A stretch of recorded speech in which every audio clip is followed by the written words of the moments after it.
Agradecer ao professor Marcelo, quero cumprimentar ao meu querido amigo Fernando Fernandes. Eu achei que ele ia levar a sério a coisa de falar 2 horas, mas felizmente ele se conteve no tempo. Agradecer meu querido amigo Eduardo Moreira e parabenizá-lo pela iniciativa de fazer esse debate que ressalta os aspectos jurídicos relativos à democracia e à soberania. Muito oportuno, Eduardo, essa iniciativa nesse momento. Quero parabenizar os palestrantes da mesa anterior, doutor André, doutora Bruna, doutor Ivan, ontem, e dizer que eu me sinto contemplado por cada fala que eu assisti aqui no dia de hoje, inclusive do nosso presidente de mesa, porque, de fato, o Brasil está sob ataque. E o que nós assistimos essa semana no Complexo do Alemão e no Complexo da Penha é um capítulo importante dessa conjuntura que nós estamos vivendo. Porque muita gente diz que foi uma operação fracassada.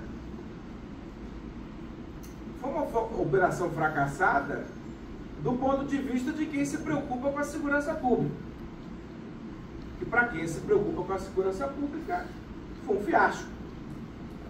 Se pretendia cumprir mandatos, não se prendeu o famigerado DOCA. Se pretendia recuperar territórios e libertar as comunidades do jugo das organizações criminosas, também não se logrou êxito, porque, como reconhece o governador Cláudio Castro, o objetivo não era a ocupação do território. Então, qual era o objetivo, afinal de contas? Porque se ceifou quase 130 vidas, em troca de quê? Em troca de uma disputa política por este momento. Que não é a disputa que, evidentemente, se encerra em outubro de 2026, embora esse seja o centro das preocupações dos principais atores envolvidos. É uma disputa que a gente só entende com algumas referências que eu brevemente vou colocar aqui para vocês e que se insere muito no contexto de democracia e de soberania nacional. Eu vou trazer aqui o pensamento de 4 autores. Em primeiro lugar, de Noemi Klein, que é uma jornalista canadense que desenvolveu a ideia de doutrina do choque. E o que é a doutrina do choque? A doutrina do choque é a necessidade que o neoliberalismo tem de justificar a supressão de direitos. Eu exemplificaria, um momento até posterior, do qual ela escreve, que é o 11 de setembro. Como é que o presidente George W. Bush fez uso do 11 de setembro para suprimir alguns direitos básicos da Constituição americana, com a ameaça do terrorismo, que era, de fato, uma ameaça real. De fato, o Bin Laden mandou jogar os aviões lá nas Torres Gêmeas, ninguém nega. Aliás, como também ninguém nega o caráter danoso do Comando Vermelho para a vida daquelas comunidades. Ninguém nega. A questão não é essa. A questão não é defender o crime.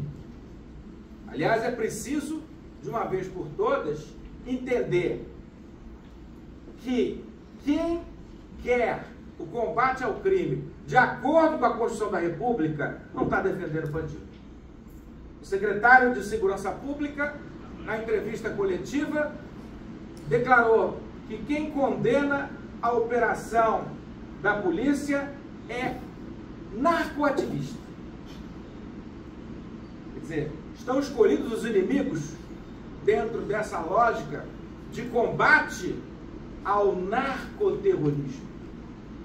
Então, na verdade, é preciso criar um inimigo externo, criar a ideia de que nós estamos em guerra contra o narcoterrorismo, para justificar a supressão de uma série de direitos estabelecidos na Carta da República, inclusive direitos sociais, não só direitos individuais de primeira geração.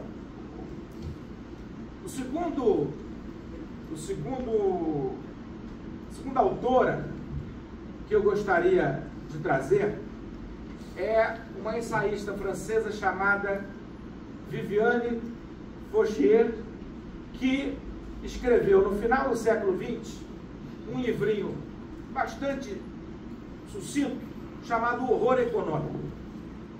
Ela dizia que o neoliberalismo chega a um ponto de exclusão de direitos da maioria esmagadora da população, que a classe dominante só restará um caminho: a eliminação física da maioria dos excluídos. Ela escreve isso em 1996. E aí eu articulo esse pensamento com o pensamento de Aquiles Mbembe, filósofo de Camarões, que trata da necropolítica. A partir da biopolítica de Foucault, né, ele cria a ideia de necropolítica, que é a gestão que o Estado pós-colonial faz em relação à morte dos seus cidadãos. A morte como justificativa, como administração da escassez dentro de uma sociedade profundamente excludente. E, por fim, o italiano Agamben com o estado de exceção permanente, que justifica a supressão de direitos, que justifica a negação da vida democrática nos países da modernidade atual. Articulando esses 4 conceitos, nós vamos trabalhar com a ideia de estado de exceção necroliberal. O que nós vimos na terça-feira foi o pleno exercício do estado de exceção necroliberal. A partir do pensamento desses 4 autores, claro que eu tive que falar muito sucintamente. Eu publiquei essa semana no Brasil 247 o artigo Necropolítica e Populismo Penal. Quem tiver interesse, está lá nas minhas redes sociais. Aliás, abra o celular agora e me sigam no Instagram, ricardo.lodge, e vocês vão ter acesso a esse e a vários outros conteúdos relacionados com o que a gente está falando aqui agora. Então, de fato, não houve um fracasso na operação contenção. Houve um pleno êxito para os seus objetivos, da necropolítica, da instalação do estado de exceção permanente, da criação de uma guerra, uma suposta guerra contra o inimigo interno, como na época da ditadura, que o Fernando falou, né? E quem são os inimigos internos? Os inimigos internos são representados pela população negra, jovem, masculina e periférica, que e aí não vou entrar no mérito de que se os 120 que morreram eram ou não envolvidos com o tráfico de drogas. Já há evidências suficientes de que nem todos eram, já há evidências suficientes de que muitos inocentes morreram. Mas eu não vou nem entrar nesse mérito, porque ao Estado brasileiro não cabe executar aqueles que violaram as regras do ordenamento jurídico, porque esta é uma violação capital do ordenamento jurídico. E é óbvio que essa é uma política de Estado que vem sendo implementada aqui no Rio de Janeiro, desde a eleição do governador Wilson Witzel, e que agora é chancelada nacionalmente com o denominado Consórcio da Paz. O Consórcio da Paz foi criado ontem pelos governadores de extrema-direita que vieram hipotecar apoio à chacina do Alemão e da Penha. Essa é a política de Estado que a extrema-direita tem a oferecer ao nosso país e que, a partir da ideia de narcoterrorismo, procura se alinhar com as políticas de combate ao crime desenvolvidas pelo governo norte-americano na era Trump 2. Percebam que Trump justifica o combate ao narcoterrorismo, as incursões na Venezuela e na Colômbia, a partir da ideia de que cabe aos Estados Unidos combater o tráfico de drogas que chega aos lares americanos onde ele estiver.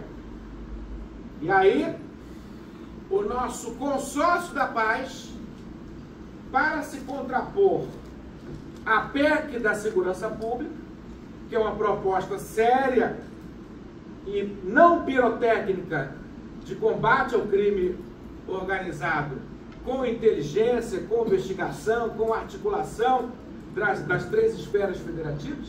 Mas o que o Consórcio da Paz quer é designar a atividade dessas organizações criminosas como terroristas, com o objetivo de se adequar à política norte-americana de intervenção nos países da América Latina.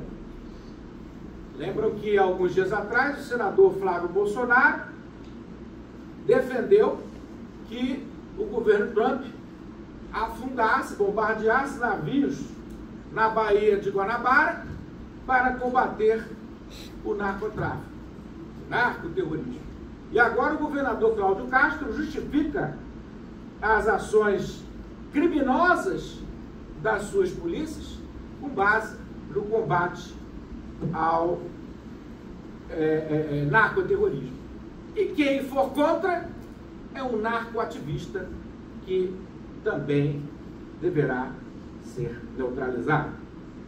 Quer dizer, então é estado de exceção narcoliberal no seu sentido mais claro.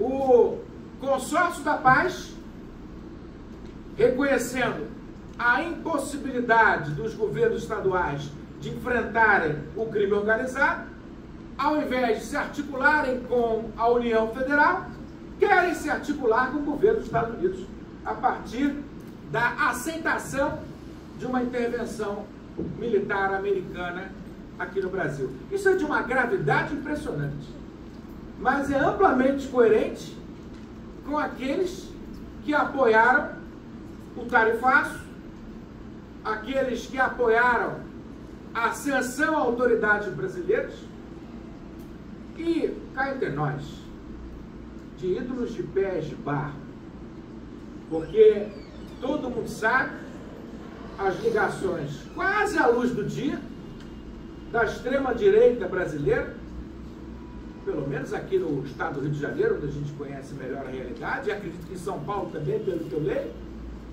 e não vou ser leviano de estender isso a outros estados, cujas realidades eu não conheço tão bem, mas ligações à luz do dia da extrema-direita com o crime organizado. Então, na verdade, o que se pretende é o seguinte: através do assassinato em massa da juventude negra e periférica, associada ou não ao tráfico de drogas, eu atendo ao clamor da população, não por justiça, mas por vingança. A população brasileira chegou ao ponto de esgotamento com a inação dos poderes públicos ao atendimento dos seus problemas, que chega a sentir prazer com o empilhamento de corpos, que a nós democratas causa até um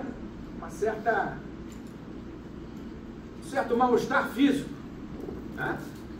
E então, na verdade, esse empilhamento de corpos não é um efeito colateral, não é um dano indesejado, é o que se pretende.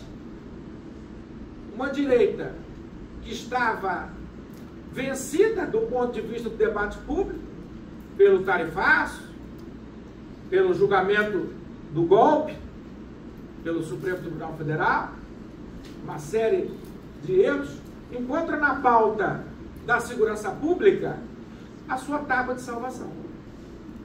E era preciso que fosse a maior chacina do Brasil. Não era suficiente reproduzir as chacinas anteriores que mataram 20 e poucas pessoas. Era preciso ir além. Era preciso promover esse espetáculo midiático que nós estamos assistindo. E qual é a saída para esse imbróglio que nós estamos vivendo? Não é a ausência do Estado, porque o Estado está presente. É um Estado que se apresenta para as comunidades pelas balas de fuzil. O Estado que está fortemente presente. E o Estado que organiza a criminalidade no território. É óbvio que quando você ataca uma organização criminosa e não ocupa o território, você está abrindo um caminho para a chegada de outra organização criminosa. Todo mundo sabe que o maior rival do Comando Vermelho são as milícias. Milícias condecoradas reiteradamente por vários líderes da extrema-direita em nosso país. Aliás, o então deputado Jair Bolsonaro falava em legalizar as milícias. Quem não lembra disso? Legalizar as milícias. Depois viu que não dava mais para sustentar. Aí resolveram apenas condecorar na Assembleia Legislativa e em outros espaços legislativos que ocupavam os seus principais representantes. Muitos deles com familiares já empregados nos seus gabinetes. Então, meus amigos, é preciso encontrar uma saída. E é claro que o Estado de Direito não se coaduna com parcelas do território que são ocupadas pelo crime organizado. Mas de nada adianta atacar essas organizações sem ocupação de território e, mais do que isso, sem a entrada do Estado Social nessas regiões. Os mais antigos vão lembrar, a maioria dos aqui presentes certamente não, que em 2010 tivemos uma política pública das unidades de política pacificadora, que eu lembro que nessa mata que executaram essa semana os membros do Comando Vermelho, era a rota de fuga em 2010, lembra? Os blindados chegaram, por isso que eles falaram dos blindados, né? Como se o blindado fosse Uber, que você, me dá um blindado aí que eu vou fazer uma operação aqui com o meu pessoal. Mas os blindados entraram e os bandidos saíram pela mata. E a política era essa do secretário Beltrame na época, que era evitar o confronto. Avisavam antes, dia tal vai ter operação. Então, a bandidagem fugia e o Estado ocupava. Ocupou e instalou as unidades pacificadoras que acabaram temporariamente ali com o controle do território pelas organizações criminosas, mas não trouxeram nada de novo à vida daquela comunidade, que continuou carente de educação, de saúde, de saneamento, de habitação, de tudo que a Constituição brasileira garante ao cidadão. Então, na verdade, eu acho que, para encaminhar para o final, eu acho que nós não vamos ter um futuro onde o Estado não esteja vivamente presente na vida das pessoas. A decisão que nós temos em mãos, e a próxima eleição vai ser muito importante nesse sentido, é uma decisão de que qual Estado que a gente quer ter presente nas nossas vidas. É o Estado policial? É o Estado da necropolítica? É o Estado que elimina fisicamente os excluídos? Ou é o Estado do bem-estar social? É o Estado que confere os direitos à população que precisa das prestações positivas do Estado.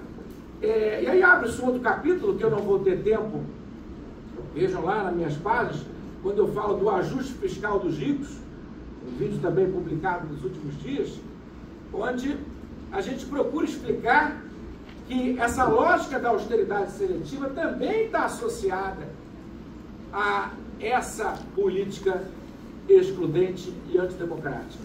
Porque não é um ajuste fiscal que passa por esses 2 bilhões de juros que o Fernando falou. Foi o Fernando ou foi o Marcelo? O Marcelo falou. Tá? Os 2 bilhões de juros. Tá? Não é uma austeridade fiscal que passa pelo controle das escandalosas emendas parlamentares, que chegam a 50 bilhões sem resultados efetivos em termos de política pública. Não é um ajuste fiscal que passa pela redução dos benefícios fiscais a grandes empresas, que totalizam mais 600 bilhões anuais. E nem do combate à sonegação fiscal, que também chega a outros 600 bilhões.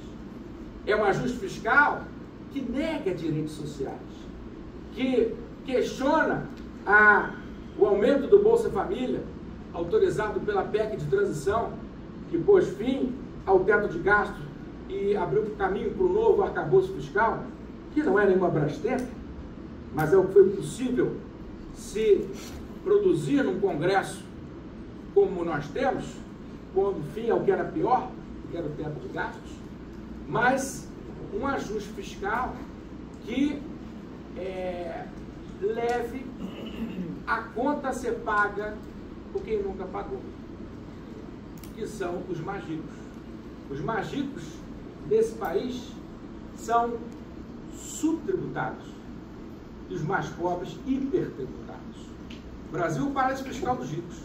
E eles têm a capacidade de convencer a sociedade inteira que quando eles começam a pagar mais imposto, toda a sociedade está pagando.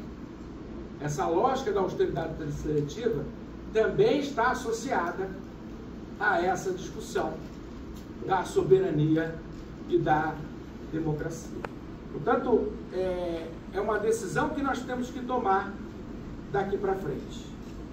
Que Estado nós queremos? O Estado que mata a nossa juventude negra e periférica, ou o Estado que inclui, o Estado que provê, o Estado que dá saúde, que dá educação, que dá dignidade ao povo brasileiro? Eu acho que talvez aqui nessa sala não tem ninguém que tenha dúvida sobre que caminho o Brasil precisa seguir. Muito obrigado.